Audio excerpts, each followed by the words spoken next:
When the internet began, bulletin board services, or BBS, became the first online communities of the so-called information superhighway. Using their phone lines, people logged in from all over America to talk about sports, games, movies, and on one BBS in particular, share their ghost stories. Over time, those communities all went dark, except for one lone server that continues to operate somewhere in an unknown part of Pennsylvania's Rust Belt. A relic of the 1990s, veiled in mystery, it is a digital archive of humanity's strangest encounters with the unknown, as told by the people who experienced them. My name is Brandon Schexnayder, and you are listening to Fear Daily.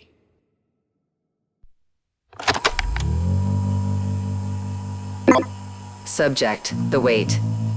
User: Oregon Anon. Posted August 12, 1994.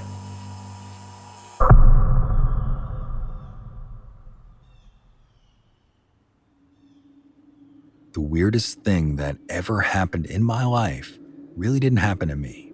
It happened to my son, Russell. At the time, Russell was 8 and we were living in a mobile park outside of Eugene, Oregon. My relationship with Russ's mom was always the on-again, off-again type, and like a lot of people, we thought having a kid would flip the switch permanently over to the on side. Anyone with half a brain reading this will know that didn't fix anything, and instead, we just ended up bringing an innocent kid into our messed up dynamic. Don't get me wrong, I love my son and now my grandkids, but there's still a lot of guilt there when I think about the things Russell had to see and hear growing up. So the weird thing that happened.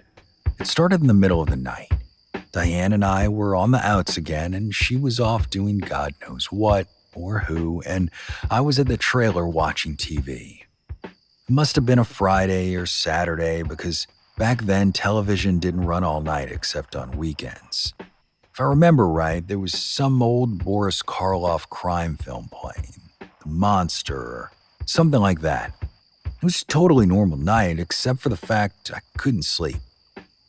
Russ was always a good sleeper, so usually once I knew he was down for the night, I got maybe an hour or two to myself before I dropped off too. Being a full-time parent and working 9 to 5 is no joke. That night, though, I was just wired, like I had a gallon of Folgers instead of my usual evening Sanka. Sometime after midnight, I started to think I was falling asleep because everything seemed dimmer. It's the best way I can describe it, like the bulb in my end table was starting to burn out, except I'd only replaced it a few days before. Heaviness set in, my limbs seeming to weigh 2 or 3 times as much as normal. This was beyond being tired, and it started to feel like the time I ate pot brownies in college.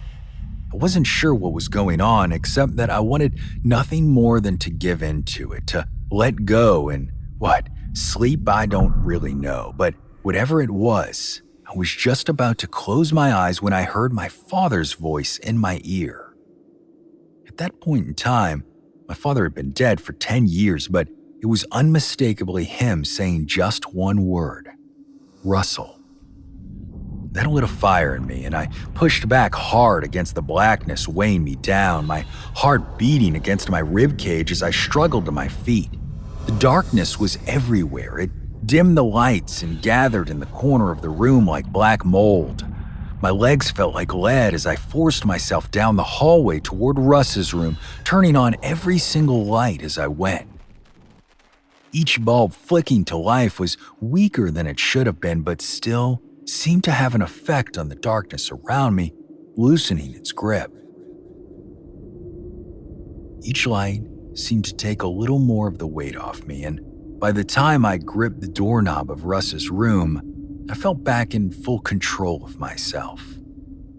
That doorknob was like ice, but I ignored the pain in my hand and cranked open the door, light spilling in from behind me. The doorknob might have been cold, but Russ's room was hot, way hotter than the rest of the house. I could barely pay attention to that, however, as the darkness that had started to fill up the corners of the living room and hallway had completely taken over the bedroom, as if someone had blocked up every window and crack.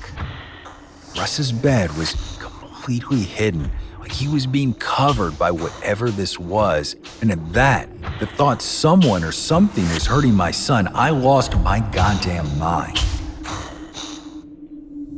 Screaming at the top of my lungs, I ran full bore into Russ's room. There was no plan, no real idea of what I was going up against or what might happen to me, just the singular thought that I had to get between this thing and my boy.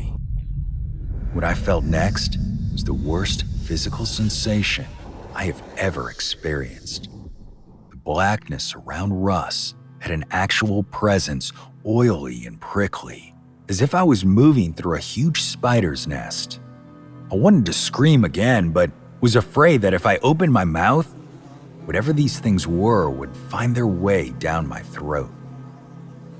In the chaos of the swirling, oily mess, my thighs finally bashed against the frame of Russ's bed, pain quickly flaring as I reached down to feel his outline.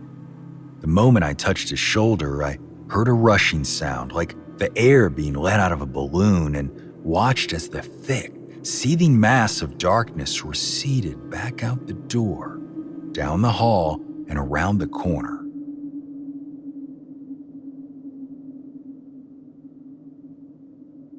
When it was gone, the hallway lights burned as brightly as they ever did. Russ looked up at me and said, "Dad, what was that?" I didn't have an answer for him. The darkness never came back, and to this day, I don't know what it was. We've talked about it a few times over the years, but Russ doesn't remember much about that night apart from the sensation of heat and feeling as though he was being smothered. The whole thing sounds unbelievable, I know, but the thing I wrestle with most was hearing my father's voice. He and I weren't close, and he was dead 5 years before I found out about it. Was he trying to atone for some of the things he did in life? To make sure I didn't lose Russ like he'd lost me, albeit for very different reasons? I don't know, but when my time comes, you can bet I'm going to ask him.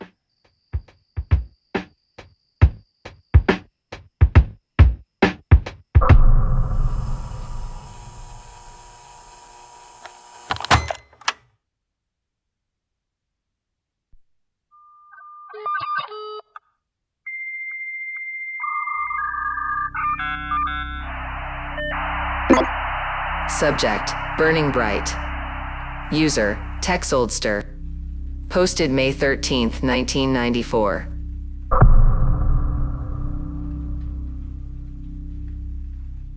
The older I get, the recollections from my childhood feel less like memories of my own and more like scenes from an old movie I might have once watched while falling asleep on the couch. Faces become fuzzy and indistinct. Voices fade, and worst of all, the gaps between memorable events just keep getting wider.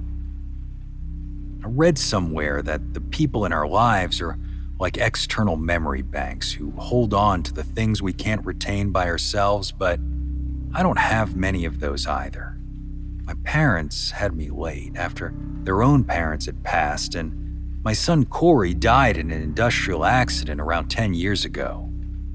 Most days, I feel completely separated from my past, but every now and then, something will unlock a small flood of things I thought were gone forever. It can be a smell, or a sound, or a song, or sometimes just a name that does the trick. This morning, when I was going through the Star-Telegram after breakfast, it was an obituary for Toots Mansfield that brought memories back to me, one of which I feel is appropriate for being told here. Mr. Mansfield was a cowboy and a gentleman, a Texas icon who ran the state's first ever rodeo school and happened to be the only person my father ever looked up to. He traveled a long way to learn from Mr. Mansfield, arriving with enough money for school but nowhere to stay, and so the family was good enough to let him camp on their land. Dad was always working a lot when I was little, but when he was there to put me to bed, he'd always talk about how he'd had the best sleeps of his life beneath a canopy of stars. He'd say, "Do you know how much I love those stars, Billy?" I was supposed to ask him, "How much, Daddy?"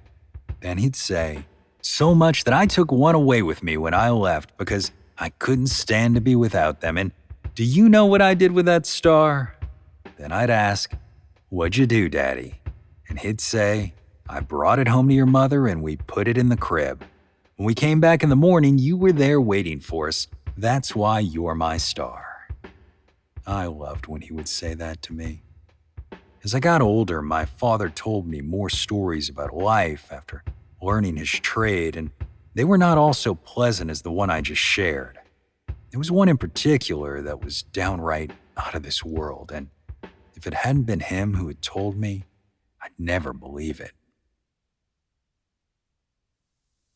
To set the scene, this took place one night in Central Texas, sometime in the early 1950s. My father was working as an itinerant laborer. They used to have a term for it, but I can't recall what it was, and he was between jobs, camping out under the stars he'd loved so much. His camp was maybe 100 yards from an arroyo that ran off into the distance where it disappeared from view behind a rise. Dad was woken from a dead sleep by what he described as the sound of my horse fussing, which he never elaborated on, but I took to mean it was whinnying and stomping around. He got up from his bedroll expecting to see a coyote or some such thing creeping around in the dark, but there was nothing in the immediate area. Dad stood there, listening to the wind for 10, maybe 15 minutes before he saw a yellow glow in the distance. He said it cast a halo around the little hillock that hid the arroyo like car headlights, except there was no way a car could have been all the way out where he was, and if there had been a car, Dad reasoned, he'd have heard it long before it was visible. The yellow light soon grew, as if it was coming up the wash, and Dad, his curiosity, well and truly piqued, decided he wanted to get closer. He remembers the stars seeming to glow even brighter in the sky, as if there were 10,000 eyes focused down on him. His footfall was barely audible on the dirt, and despite the rapidly approaching light, the desert wind was still the only thing he could hear. Stepping down into the arroyo, Dad said he'd started to feel a vibration, as if he'd stepped on a platform ahead of an approaching train. In addition, the moment the vibration began, the wind seemed to die away, and the difference was so shocking that Dad stepped back out of the empty riverbed. As soon as he did, the vibration disappeared, and the wind was audible again. He was torn. Should he head back to camp or keep moving forward into whatever phenomenon he was observing? Dad being Dad, he decided to press on, headlong into the unknown. The vibration and eerie silence became unremarkable after a few minutes, and he had almost become accustomed to the experience when he finally came around a bend and encountered the source of the glow. If it hadn't been my father telling me the story, I'd never believe it, but he was a serious man, not given to tall tales, which is what made our little bedtime storytelling ritual so much more special. According to Dad, what he saw in front of him was a blackened human skeleton trudging steadfastly forward, a brilliant yellow fire burning in its chest. The reflected glow lit its empty orbital sockets up with an unearthly awareness, and he knew that the skeleton had not only seen him, but was aware of him. It didn't seem to care about him, however, or regard him with any interest. It merely continued lurching forward, step after step, its nature and purpose unknown. As it got closer, Dad expected to feel the heat of the skeleton's fire, but the opposite was true. Instead of heat, he felt cold. Terrible, heart-stopping cold, like falling into icy water. It leached his own heart, pulling the warmth from him, and the nearer it drew, the more certain he became that to stay where he was meant risking death. Dad stepped back out of the arroyo, and the cold was gone as quickly as the wind returned. The glow remained, but the thing which caused it was gone, as if you could only see it if you traveled the same path. Dad stood there watching the ball of light until it disappeared over the horizon, then walked back to camp. He rolled a cigarette and stood there smoking until his heart slowed down enough for him to get back in bed. He had no understanding of what he'd seen and never would, but as he lay there on the ground, he took comfort in seeing the stars above him burning bright.